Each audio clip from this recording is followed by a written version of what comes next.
आओ बच्चों, सुनो कहानी में। इस हफ्ते हम लाए हैं आपके लिए एक और मज़ेदार कहानी। ये कहानी अप्रैल 2021 के किरण रोशनी में शाया हो चुकी है। कहानी का नाम है साहिल दूर नहीं। इसे तहरीर किया है जुल्फ़कार अली बुखारी ने। आए चलते हैं कहानी की तरफ। कितनी बार कहा है घर के बर्तनों को साफ रखा करो। देखो ज़हरा, ऐसे नहीं चलेगा। अभी तक कितने बर्तन धोए हैं, ढेर सामने लगा कर रखा हुआ है। तुम बस बच्चों के साथ खेलने में ही मगन हो जाती हो। मिसेस कयानी ने आज फिर ज़हरा के कान खींच लिए थे।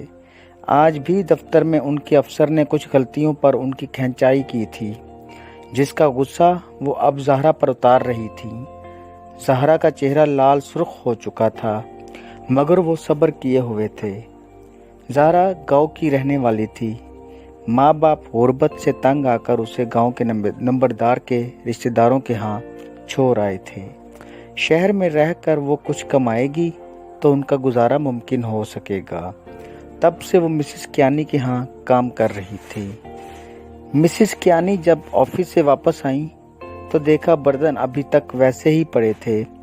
इस पर आज फिर ज़हरा की खूब पिटाई हुई थी। इसमें इसका कसूर नहीं था।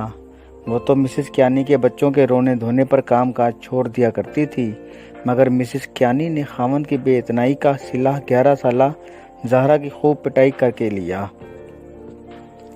अभी कुछ दिन गुजरे थे जब ज़हरा को मिसेस कियानी के शोहर ने बिला वजह तंग करना शुरू कर दिया था और उसके काम काज में नुक्स तलाश करना शुरू कर दिए। वो बार बार उसको नौकरी से निकालने की बातें कह कर ज़हनी अजियत का शिकार करता रहा। ज़हरा को ये सब बहुत बुरा लगने लगा। वो इतनी बच्ची भी नहीं थी ये ना समझ सकती। इन्हीं दिनों में ज़हरा मिसेस कियानी के बच्चों के साथ एक दिन बाजार गई तो साथ वाली कोठी में काम करने वाली सादिया से उसकी मुलाकात हो गई। मिसेस कियानी के बच्चे तो किताबें खरीदने में मसरूफ़ थे। सादिया उम्र में ज़हरा से बड़ी थी। वो काफ़ी दिनों से उसे उलझा हुआ देख रही थी। उसने परेशानी की वजह पूछी तो ज़हरा ने मुख्तसरन तफसील बता दी।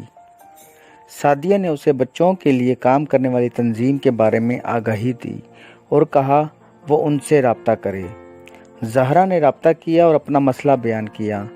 चंद ही दिनों में तंजीम ने ज़हरा को वहाँ से निकाल लिया था। मिसेस कियानी और उनके शोहर ने उसके हर इल्ज़ाम की तरदीद की थी, मगर बाद में वो अपनी जगह सच्ची साबित हुई।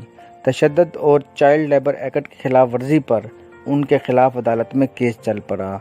साहिल नामी इदारे ने ज़हरा को एक फलाही इदारे में दाखिल करवाया था, जहां उसे तालीम के साथ साथ रोज़गार भी सीखने को मिल रहा था। अब ज़हरा बच्चों के तहफ़्फ़ुज़ और बहबूद के काम करने वाली तंजीम का एक अहम हिस्सा बन चुकी थी। उसे साल का बेहतरीन रज़ाकार होने का भी एजाज़ हासिल था। अब वो ये बात हर फोरम पर करने लगी थी।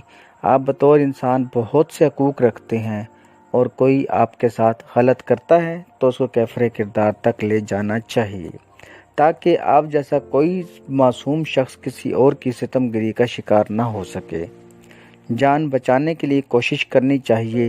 ये समंदर में डूब मरने से बेहतर है, क्योंकि कोशिश से ही मंजिलें आसान होती हैं और साहिल दूर नहीं होता। तो प्यारे बच्चों, ये कहानी थी ऐसी बच्ची की जिसने हिम्मत की, हौसला किया और एक कामयाब इंसान बनी। तो आइंदा हफ्ते एक और कहानी के साथ फिर हाजिर होंगे। तब तक के लिए हमें इजाज़त दीजिए। अल्लाह हाफिज़।